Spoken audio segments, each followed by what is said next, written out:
কাউকে একটি ঘর প্রদান করবে, কাউকে একটি ল্যাট্রিন দেবে বা কাউকে একটি সামাজিক ভাতা প্রদান করবে।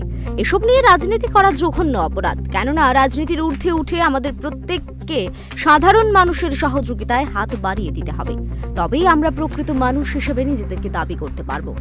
কোনো মানুষ যদি সাধারণ মানুষের সহায়তায় কোনো কাজে না আসে, তাহলে সেই মানুষটি বেঁচে থাকার কোনো মূল্য নেই।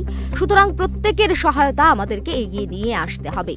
তবেই আমরা সমাজ ও দেশের জন্য কিছু করে যেতে পারবো, নতুবা আমাদের জীবনও সম্পূর্ণ মূল্যহীন হয়ে পড়বে, বললেন মুখ্যমন্ত্রী অধ্যাপক ডাক্তার মানিক সাহা। প্রধানমন্ত্রীর জন্মদিন উপলক্ষে এবং সমাপন করি 25শে ডিসেম্বর সুশাসন দিবস। আরেকজন যিনি আমাদের অটল বিহারী বাজপেয়ী, ওনার জন্মদিন 25শে ডিসেম্বর। সেই ওনার জন্মদিনকে আমরা সুশাসন দিবস হিসেবে পালন করি। তো সেটা আমরা সমাপন করি। এবার আবার 2.0 প্রধানমন্ত্রীজির বিকশিত ভারত সংকল্পের সাথে একসাথে আমরা কাজ করছি। এই সরকার যেন সবাই মনে করে আমাদের সরকার, আমার সরকার, এই ভাবনা নিয়ে আমরা কাজ করছি। ডেভেলপমেন্ট তো নিশ্চিত, আগামী দিন নিশ্চিত হবে। কোনো রাজনীতির কোনো স্থান নেই আমাদের কাছে।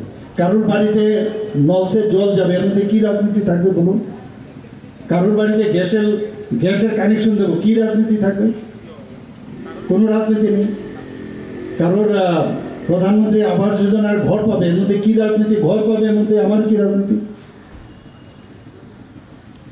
প্রধানমন্ত্রী কিষাণ সম্মান নিধি, আমার মধ্যে এটাতে কী রাজনীতি থাকবে? মানুষের আর্থসামাজিক যদি উন্নয়ন হয়, এর মধ্যে কী রাজনীতি থাকতে পারে? আগে তো এগুলো করা হয়নি ঠিকভাবে।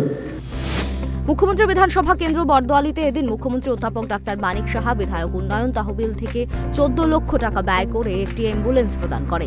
অনুষ্ঠানে বক্তব্য রাখতে গিয়ে মুখ্যমন্ত্রী আরও বলেন, আমরা যখনই কোনো কাজ করব সেটাকে এমনভাবে করতে হবে যাতে করে মানুষ সারা জীবন মনে রাখে।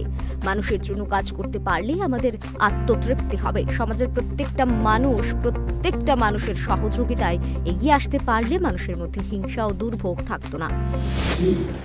যে আমরা ভবিষ্যৎ আমরা দেখিনি, বর্তমান আমরা দেখি, আমরা অতীত আমরা জানি, কিন্তু এমন কাজ যে জায়গায় থাকুক, মুখ্যমন্ত্রী বলে না, আপনি ধরুন ক্লাবের সভাপতি বা সামাজিক সংস্থার সভাপতি, সাধারণ সম্পাদক, এবং আমার এই কাজটা আমি এমন কাজ করব যাতে ভবিষ্যৎ বর্তমান হয়ে অতীত হয় এবং সারা জীবন মানুষ মনে রাখে। This is very important.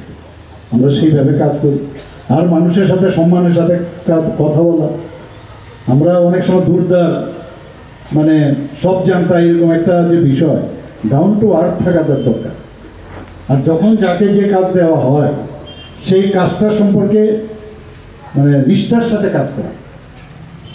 নিষ্ঠার সাথে যতক্ষণ ধরে আমরা কাজ না করবো, অনেস্টির সাথে, ততদিন কোনো অবস্থায় মানুষের আস্থা আসবে না। এদিনের অনুষ্ঠানে অন্যান্যদের মধ্যে উপস্থিত ছিলেন মেয়র দীপক মজুমদার, সমাজসেবী সঞ্জয় সাহা সহ আরও অনেকে। Bureau report, Times 24। গ্যাস, অম্বল, গলা, বুক জ্বালা ও পেটের অন্যান্য সমস্যার থেকে সুরক্ষিত থাকতে ব্যবহার করুন গ্যাসনল। অরিও ফার্মা, 5 দশক ধরে মানুষের ভরসা।